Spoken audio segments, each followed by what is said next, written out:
សួស្តីអ្នកទាំងអស់គ្នាសូមស្វាគមន៍មកកាន់ Channel និទានថ្ងៃនេះដែរខ្ញុំមានរឿងមួយចង់មកនិយាយរៀបរាប់អំពីកាលពីឆ្នាំ2017ថ្ងៃមួយខ្ញុំបានត្រឡប់មកពីធ្វើការពីប្រទេសថៃមកដល់ផ្ទះពេលនោះដែរខ្ញុំក៏ដើរទៅយកគោដែលចងនៅវាលស្រែពេលខ្ញុំកំពុងដើរទៅយកគោចម្ងាយប្រហែលជា3គីឡូម៉ែត្រពីផ្ទះពេលនោះដែរខ្ញុំដើរទៅដល់ក្នុងកន្លែងដើមពោធិ៍មួយហើយក៏បានជួបនឹងអ្នកមីងម្នាក់ហើយគាត់ក៏សួរខ្ញុំថាតើអ្វាឯងមកពីថៃប្រហែលថ្ងៃហើយខ្ញុំក៏ឆ្លើយទៅវិញថាខ្ញុំមកពីថៃបានតែមួយថ្ងៃទេ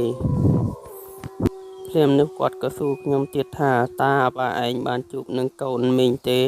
វាទៅធ្វើការនៅឯស្រុកថៃដែរខ្ញុំក៏ថាខ្ញុំមិនបានដឹងថាវាទៅថៃទេព្រោះអីខ្ញុំមិនទាន់មានទូរស័ព្ទអីប្រើទេដល់ដូច្នេះហើយទើបខ្ញុំមិនដឹង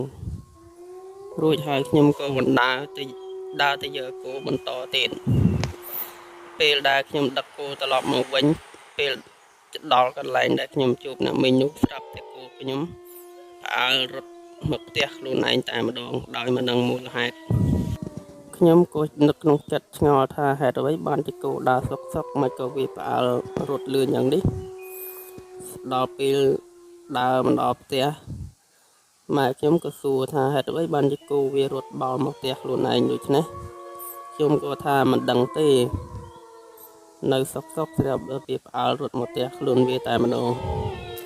និយាយជាមួយម៉ែខ្ញុំចុះឡើងចន្លងខ្ញុំក៏នឹកឃើញថាមានមីងម្នាក់មកសួរខ្ញុំថារើកូនគាត់ធ្វើការនៅស្រុកថៃហើយគាត់ក៏សួរថាមីងម្នាក់ណាខ្ញុំក៏ប្រាប់ម្ដាយខ្ញុំវិញថាមីងឈ្មោះមីងសនពេលនោះម្ដាយខ្ញុំមានអារម្មណ៍តក់ស្លុតចិត្តយ៉ាងខ្លាំង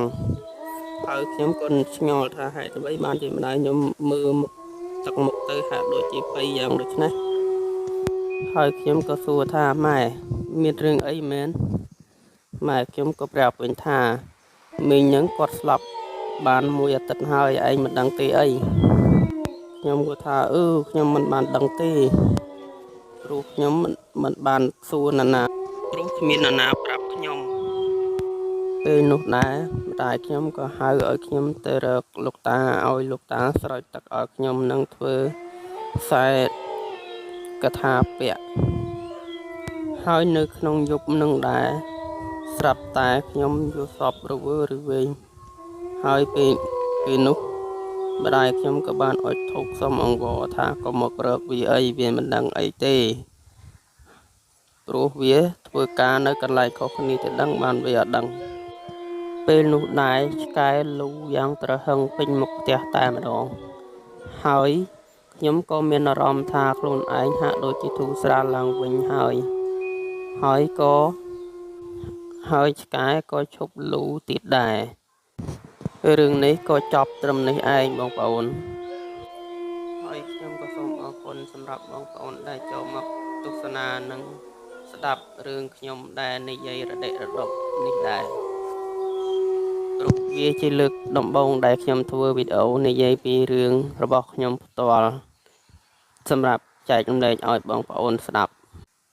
ជាចុងក្រោយសូមបងប្អូនជួយចុច Subscribe និងដាក់សញ្ញារូបកណ្ដឹងឲ្យខ្ញុំម្នាក់មួយផងដើម្បីជាកម្លាំងចិត្តធ្វើវីដេអូបន្តទៀតខ្ញុំនឹងមានរឿងជាច្រើននិយាយឲ្យបងប្អូនស្ដាប់បន្តទៀតសូមអរគុណ